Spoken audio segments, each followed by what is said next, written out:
back into another episode of the Daft on Draft podcast. I am your host, Corey Kinnan, alongside my co-host, Dalton Miller. Today, we're going to be going over day 2 of the Senior Bowl. For all of you watching on YouTube, you can see I got my Bucky shirt on. I've been to Texas. I got a Bucky shirt. Couldn't leave without one. But we are going to dive into some day 2 tape, and we're going to have a not really surprise. We didn't record early in the week because I was in Texas, so we're gonna record tomorrow night too and put out a day 3 episode on Saturday too. We decided, so we'll get into that too. But Dalton, how are you feeling? 2 days. I guess the Senior Bowl's over now by the time we record this. Yeah. So we'll talk day 3 tomorrow. How are you feeling about this so far? It's good. It feels a lot like when I'm sitting down and I'm watching the film instead of being there, it goes by a lot quicker. But because of who I am as a person and my inability to like watch team and watch 11 guys at one time, I really have to kind of hyper focus on a positional battle. Like I can't just watch the offensive line. I have to like sit there and watch Jeffrey Bassa, and then I have to go and like that's just the way that I am. So it takes me forever to go through the tape. I went through and got the national tape, and I barely even touched day 2 of American. I got to what I could, but I have so many freaking notes from the national day 2 practice. A ton of stuff from 1v1s from O-line, D-line. I'm watching 1v1s for running backs and linebackers. It's awful. The most hilarious thing that you ever. Can't put linebackers with that much green grass on each side of them and expect them to be able to do anything in that drill. I don't understand the purpose of it. It's tough because it made Cody Lindenberg look like he has never played football in his entire life. Yeah. Like just had absolutely no chance in hell. It made not Tyrese, but Demetrius Knight, who's one of the more athletic linebackers in this class, look completely lost. Like it's a pretty pointless drill. Yes, it is. In my opinion. I mean, you can say the same thing about one-on-ones for offensive and defensive line, just because it's an environment that you're not getting that you actually get on the field. Like it's just 2 guys going at each other at 100%. There is no run pass. There's no, like, you don't have any real responsibility. So you're just going out and doing as much as humanly possible. And that's just not what the game of football is. You can't do that. So, it's tough. It honestly is. I know people want to make a huge deal out of the Senior Bowl and Shrine and stuff. And it can definitely help somebody, and it can help you go back and rewatch guys and see what you missed on tape. But tape from real freaking games is what this is all about. So, like, there's a couple guys that really have surprised me, and I have to go back and I have to watch their tape with a different viewpoint, good and bad. And we will get to some of them today from day 2. I love it. Let's dive in then. Let's start with the trenches. Yeah, let's do it. Do you want good surprise first? Good surprise first. Let's start good surprise first. Yeah. Day 2, I think we have the same guy here, Gray Zabel. I mean, just absolutely physically dominant, mentally dominant. I mean, he's not the best player there, but he might be the best offensive lineman there. He might be the most consistent in the interior. Yeah, so that's very easily. That's the difference as well. Is like he's playing left tackle at North Dakota State. Yeah, and I freaking hate his left tackle tape at North Dakota State. But like what he's doing along the interior is dominant stuff. Like and his hands are so perfect. And it's guys like Gray Zabel who the Senior Bowl is actually truly really important for. Yes. We have tape of even Wyatt Millum against really good. And that's not a good one because he's playing guard and he played tackle in college. But like, we have tape of, I'm trying to think of one of the other, Ariante Ursery.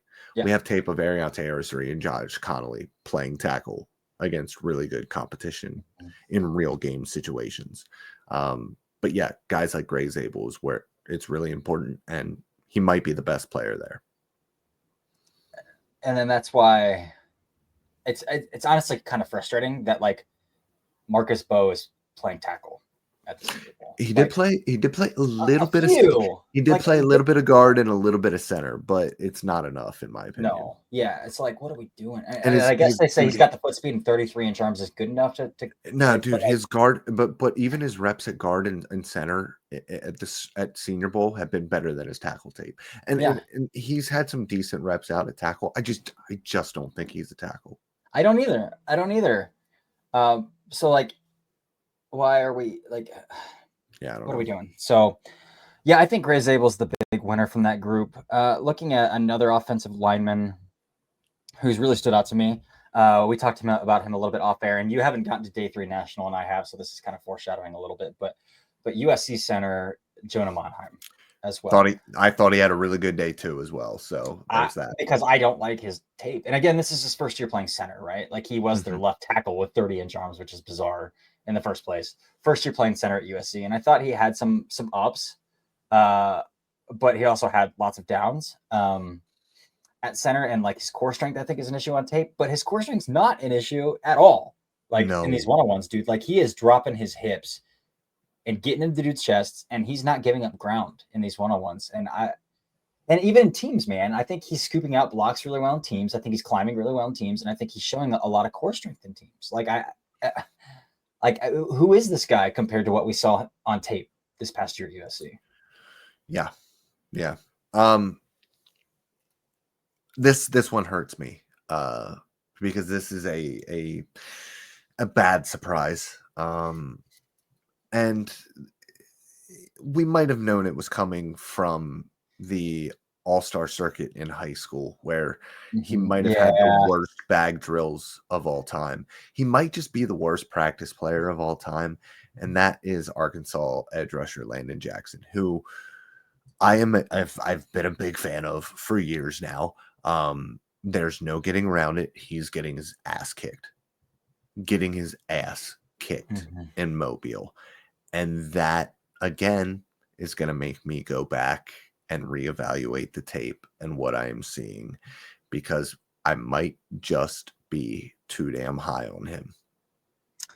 Yeah, so we talked about this off air a little bit as well. So I tried to write up. I got about halfway through Landon Jackson's write up in Frisco in my hotel room, and I fell asleep with my laptop open. So I think we're on different ends of the spectrum in terms of his write up in general, or his and that's something that I'm really pedigree coming into the event. But I'm really excited about that episode later in the draft process, where we talk about the guys we're just ages apart on, because there's another guy at the Senior Bowl who you're very high on and I'm very low on, who isn't having a great time, but that's in the secondary.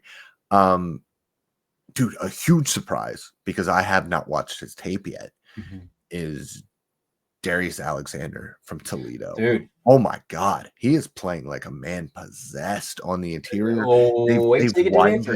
They've widened him out as well on the edge a little bit. He's built a bit like a refrigerator. He's thick, but he's got some good juice. Like, he was absolutely, I mean, I wrote him down multiple times, just 9. 9 is kicking ass. 9 is such a dog on the D line. He fights through double team. He's and it's not just in 1v1s. He's kicking ass in teams as well. And that's one I'm very excited to get to his tape. 9 with an inside long arm to club with deadly precision on 64 at left guard. And 64 is Jalen Rivers, somebody who I believe Brandon Thorne is very high on. I said, long arm club, rips through the shoulder to win, straight path to the quarterback. He's dominating. And so, yeah, really, really excited to get to his tape after the Senior Bowl tape watching is all over. Yeah, another edge rusher that I haven't watched either, and I started gathering buzz late, like literally right before the Senior Bowl. I started seeing people talk about him. Is the UCLA edge Olu Oladejo? I think 99. 99. Yes, that dude. So he is clearly extremely raw because he's converted linebacker, but that dude has some heavy ass hands, dude. His punch is tremendous. It's like he's wearing Hulk hands out there.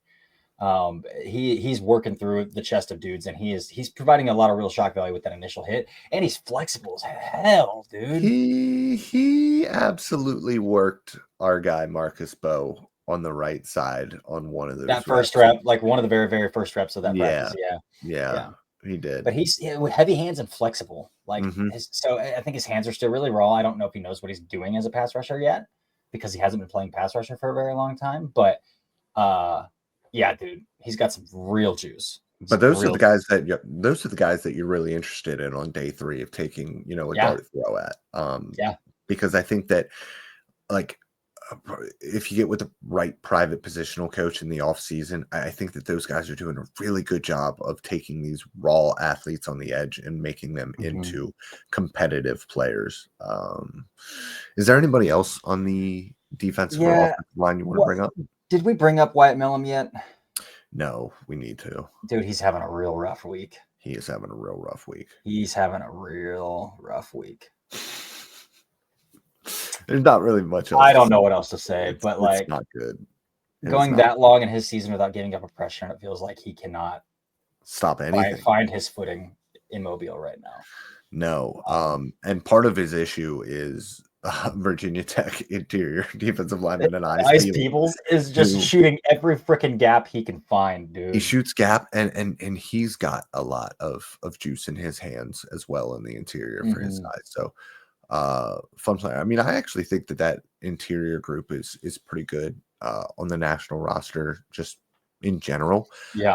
Because I think Joshua Farmer is a guy who is a little bit of a weird build for the player that he is, but even he's having a decent week on the interior.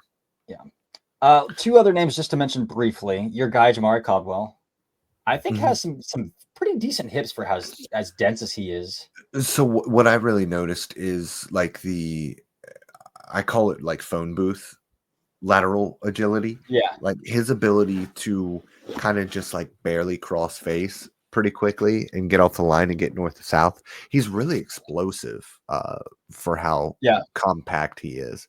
I don't think he's a great rusher, but I do think that it's not where he's going to make his money. No, it's not where he's going to make his money. He's going to be a difference maker as a run defender. He's going to have to be. And then the last one, I don't 100% know what to do with because he's extremely stout. But my goodness, is he explosive? And that's David Walker, the Central Arkansas kid. Dude, man.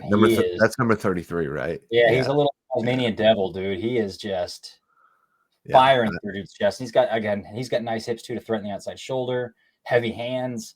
So he's having a real nice week. Any wide receivers or tight ends you want to bring up, or running backs from this group? So running backs are extremely difficult to evaluate in all-star game settings. I agree. Because they're not going, I mean, they are going full going at 11s, but like guys aren't making tackles. So you're saying like, well, is that gap actually there if the interior defensive lineman like throws his hands at the running back? So like that's really hard to evaluate. Or like in 7-on-7, they're just catching checkdowns. Or so it's like it's extremely hard to evaluate what running backs are actually able to do.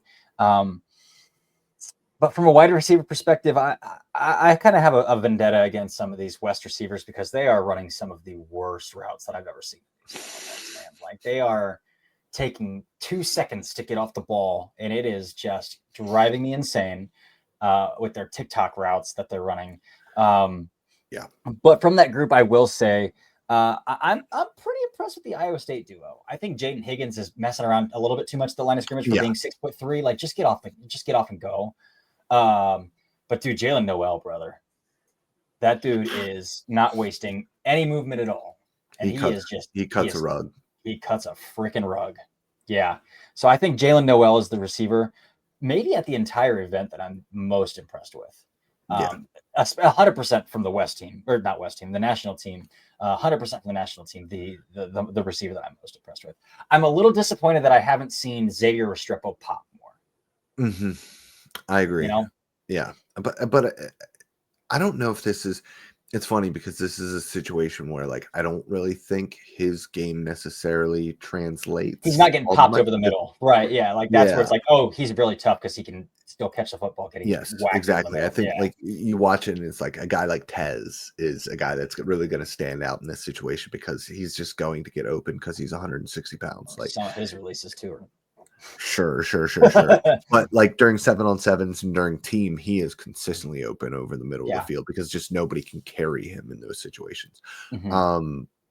Somebody who was from the same football team is Terrence Ferguson. I think he's done a really good job of in really tight quarters because he's not a great athlete.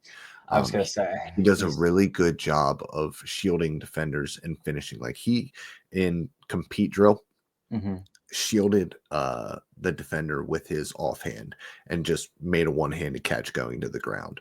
Um, so he's flashing in that like tight end 2 at the NFL level. Mhm. Decent Mhm. blocker, can catch 15, 20 passes a year, Yeah. but is going to be a solid guy in that role at the next level. Yeah. I thought Harold Fannin had a better day. Yes. He looked a little more fluid, but I'm not going to over exaggerate how fluid he is because he's not. No. And Um, but I think that's still a good football player at H and at F. yeah. I think that's still a decent football player. But I think Guys, you're going to have to manufacture a lot of touches for him to get him the football. yeah, guys who stood out for me at running back just by the way that they moved in a poor way, Ollie Gordon. He just doesn't have it anymore, man. And he's 230, 235. He's huge. He doesn't look like a running back. He doesn't move like a running back. It's not good. On the other side of things, LaQuint Allen Jr. Oh my God. His ball skills as a wide receiver or as a running back playing wide receiver it's outrageous. And then aside from that, Bashal Tutton, somebody who just the way that he moves, the flexibility in his ankles and in his hips is so much fun to watch. And you don't get a feel for like the contact balance or vision in this, but just watching him move is a whole lot of fun for me. Yeah, for sure. I think one more tight end I want to throw out there is Elijah Arroyo. I'm extremely put on by what he's doing. I think he might be. I think he might be the best wide receiver / tight end that I've seen on that outside team. of Jalen Noel. I think so too. God, I think fun. so too. He's twitchy. Twitchy. I don't know if he's overly vertically explosive, but he's getting in and out, and I love that. Love that. Anything else from the national squad? What about We got to the talk about the American team? quarterback. Let's talk about the quarterbacks for 1 second here. Because okay, sure. Just to say this, man, the Canadian kid is way over his head, and Dylan Gabriel is pretty freaking late to get to some concepts you would expect Dylan Gabriel to be able to get to.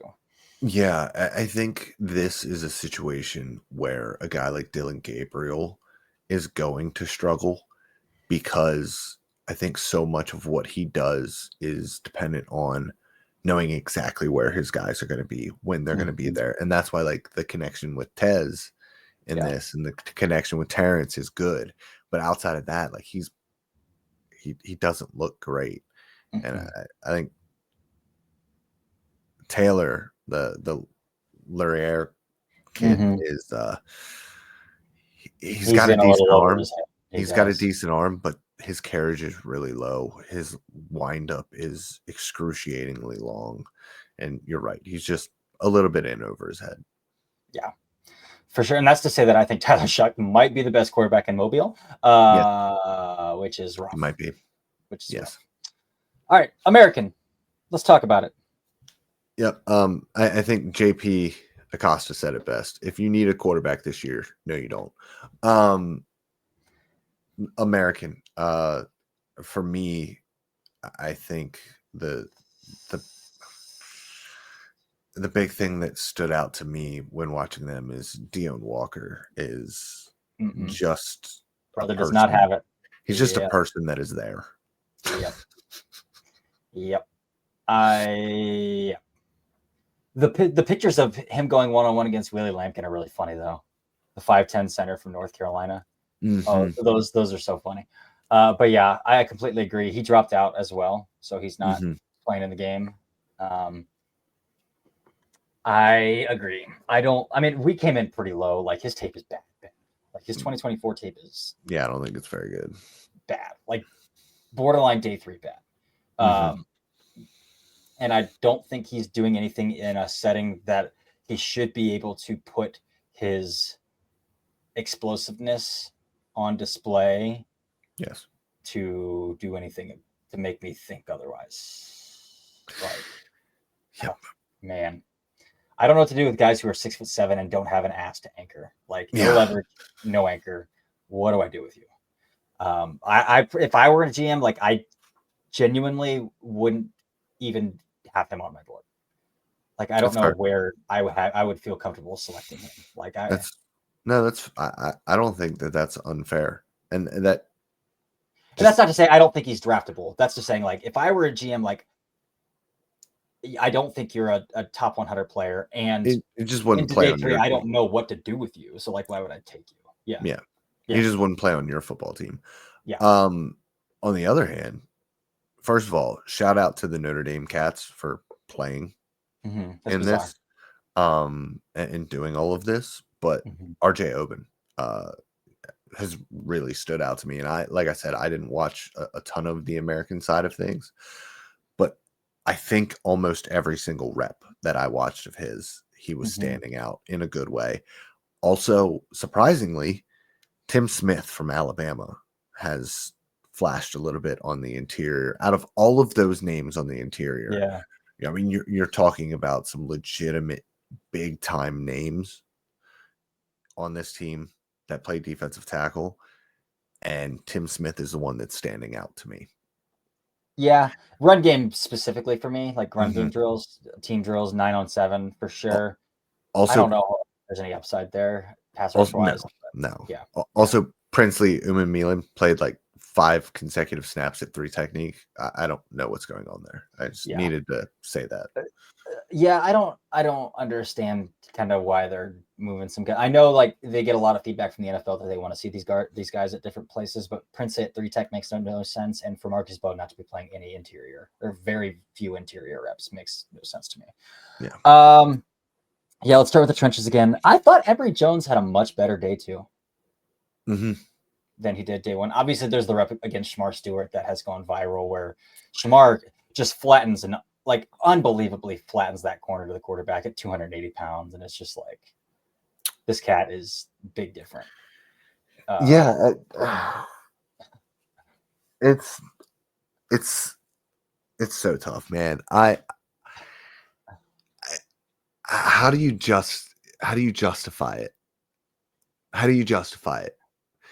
He's had 4.5 sacks his entire college career. He had like 1.5. Like, yeah, but a lot of it is him not finishing. Like, he has so many reps where like he's got Lenore Sellers wrapped up, and Lenore Sellers 6'4", 220. There's like, dude, I'm there with you. But when you're talking to the average fan who looks up stats, how do you sell it to that person? How do you sell him over a Mike Green, for instance? How do you sell him? Easy. I know it is for us. Yeah. I got you. But how do you sell that lack of production at an SEC school? Aside from like looking at the other side and be like, yo, his running mate went from super duper productive at Purdue to having much less production at Texas A&M. Yeah. So maybe it's a Texas A&M thing. Maybe it is a deployment thing. I think I would start by saying that a lot of what Texas A&M is asking their edges to do is reactive. Like, there's so many times where they're just asked to eat up read option, and they're just surfboarding, you know, like they're not asked to just fire off the ball and pin ears back. And I think that limits a lot of production, where like if he gets like drafted by the Browns, they're going to tell him to run through the guy's chest every freaking play. Like, that's going to be a lot different than what he's asked to do at Texas A&M, where he's 280 pounds and 6'5" with 34-inch arms, and he has to surfboard to defend the read option. Like, you know what I'm saying? Like, I think that's different. Kind of how I would explain it. And he's just one of those cats where I'm betting on the trades. You know, like, you can't be 280 pounds flat in a corner like that and like expect me to be like, well, he didn't have sacks. It's like, that's a one-of-one type player. It very much reminds me one-on-one type player. It reminds me of the conversation like with the difference between somebody like TJ Watt and Micah Parsons and Myles Garrett. Like, you can just, with your eyes, Yes. see it. There is like an art. There's a freakishness to the way that Myles Garrett plays. Yeah. That you're like, that dude is the best in football. I don't care if he had 13 sacks compared to TJ's 20. I know for a fact who I would be more terrified of Yes. lining up against if I was an offensive tackle. Yes. And it is the guy that is 275, 280 pounds that can cut a rug and bend under a table and has a plethora of pass rush moves. And that's just the way that it is. The production is obviously there. Yeah, and just wait. We got a month until he's going to go do some real nutty stuff. Yeah, some he might be stuff. He might be 10-0 Raz guy. He might jump 40 inches in the vertical jump. That would shock. That's probably okay. Yeah, like 38. I could see 38 Yeah. happening. He's just so dumb explosive. Yeah. Any other trench guys? Not really. Yeah. I mean, Miles Frazier, the other LSU offensive lineman, I thought has had some really good reps in one-on-ones, offensive trench-wise. Carson Vincent, I thought, kind of came back down to earth a little bit yesterday after having a good day one, the Alabama A&M kid. Mm-hmm. Jonas Savaiinai, I think, is probably one of those negative surprises to me. He's oversetting. Shocking. A lot. Wild. A lot. It's so. So I think that's a bad surprise to me. It's so unfortunate because he is such a good athlete. Yeah, at 338 pounds or whatever he is. Yeah, it's just unnecessary for you to be doing all that, my guy. Yeah. I think this is the side where the linebackers have actually like really stood out. I do think that number 2, the Oregon kid, has stood out. But yes, he's a national guy for the national team. Yeah. But from the American side, you do have Knight, and I think Kaiser's playing well as well. He is shocking. Yeah, it's just these Notre Dame dudes. I'm gonna beat this into the ground. They're just well coached. Yeah, Jack Kaiser is not a great athlete. The dude just knows where he's supposed to be and how he's supposed to get there. And he's able to, like you were talking about the other day, he's able to find the crosser from the other side of the field. These are the things that they do at Notre Dame that make them a good defense and make them a good football team and make these guys who aren't great athletes. And we've seen it over and over and over again with all of their safeties, with every safety that has come from Notre Dame. They've been decent pros without being great athletes because they're just glass eaters who are coached well. And that's Jack Kaiser at linebacker too. Yep. I agree there. I think Smail Mondon has had some good sideline to sideline reps, but overall, like he's kind of performing how I expected him to, pretty up and down at linebacker. The one more trench player I do want to mention before we move on from trench players is Ole Miss defensive lineman, for lack of a better true position, Jared Ivey. I think he's winning reps, interior, exterior. Like, you put him anywhere you want, and this guy's winning. And I spoke to JJ Pegues, the DPR from Ole Miss that I really like, also their Wildcat quarterback and tight end. And he told me at the Shrine Bowl that Jared Ivey's the smartest player that he's ever played with as well. So just something to keep in the back of your mind. Ivey is somebody who I came away from the tape really loving.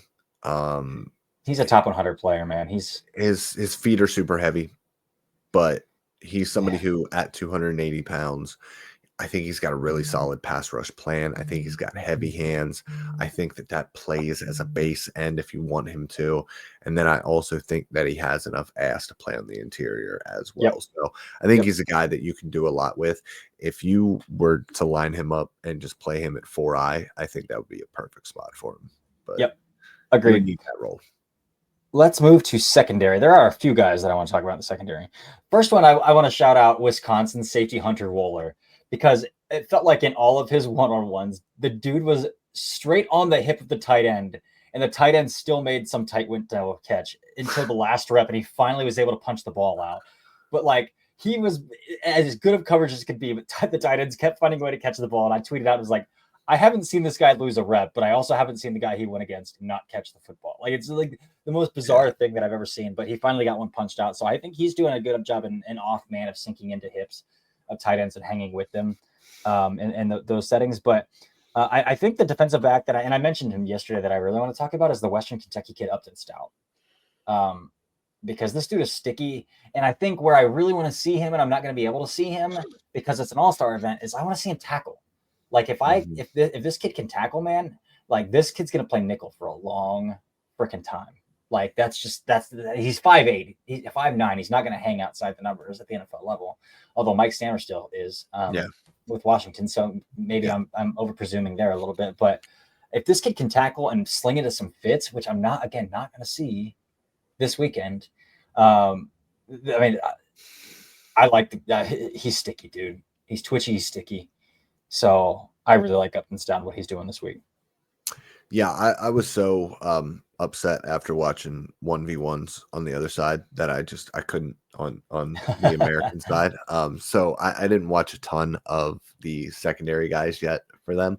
And the wide receivers for that matter. But I did see Dante Trader Jr., the Maryland safety, make a really nice play to take away a crosser from the opposite side of the field in teams, and Jalen Milroe just had to throw it at his feet as he was carrying backwards. So that's about all I got from secondary and wide receivers from this group, man. I got two more secondary that we can talk a little bit about. Actually, one more.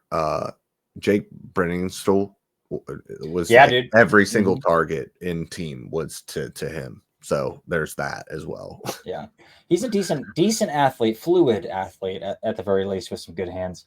UCF corner Mac McWilliams, which doesn't sound like a real person. But he didn't lose a rep day 2 either. And like he was straight up running routes for dudes in one-on-ones, which is always really impressive when, again, corners don't have any levers to play with in one-on-ones, to see them be able to do stuff like that. And then Maxwell Hairston is doing what we would anticipate Maxwell Hairston would do in an event like this. So he's been really awesome. Oh, I can bring up one more. I felt both number 10s defensively from both teams have flashed for me. That is Jacob Parrish, and that is the Iowa State cat, Darian Porter. Okay. Love it. Wide receivers, tight ends here. I have seen Mason Taylor drop a lot of passes through contact, which is a little disappointing for a guy who has top 50 hype. And I love his tape. Yeah, he doesn't get the ball thrown to him very often, but he's got some like toe drag swag. He does, and he's a fluid mover. But yeah, I've seen him let too many passes hit the ground where he's got a guy like draped on him, which stinks. Yeah. Outside of that, wide receivers that have stood out to me, Jalen Royals, dude. Yeah, he's a ball player. I love Jalen Royals. I'm so happy to see him out of that horrific Utah State offense. Yeah. Whoever doesn't get Luther Burden can get an on sale version. I don't want to call him like Dollar Tree version, because I think that is selling Jalen Royals way short of Luther Burden. But like the dude is dense. The dude will break tackles. He's awesome with the football in his hands, and he's winning off the line of scrimmage, man. So I really like Jalen Royals. He's a better route runner than Luther Burden is right now, though. And then Ty Felton, dude. Felton continues to do good stuff for me from my vantage point at wide receiver. And so I think those are the American guys I want to shout out. And we don't have to talk about those quarterbacks. A couple nice throws that I have seen from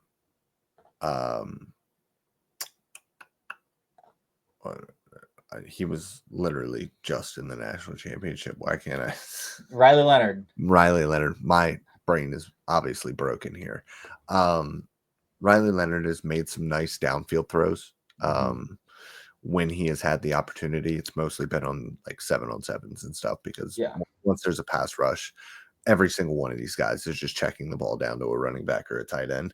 But in 7-on-7 situations and in 1v1s, I do think that he is, in this group, thrown the most catchable ball, which I didn't really expect, because Jackson Dart, that's kind of like his thing. But yeah, it's not. Yeah. Show is the best quarterback here, which I think Shuck is the best quarterback here. yeah. Yeah. That's tough. That is tough. I think it's tough. Jack Beck has a lot of praise online. He's not a guy that has done anything like stunning, in my opinion, for me to like pull out. I've watched him like, standout. specifically because everybody is in love with him, and you're right. I haven't seen it like everybody else seems to see it. Which that just means he's a consistent football player who's doing consistent thing. Like, you know what I'm saying? Like, to an extent, that's fine. But I think I'm on the same page as you there. I think that's it, man. I think that's it for day 2. Yeah. Cool. I'm good. We'll be back tomorrow night for day 3. Peace.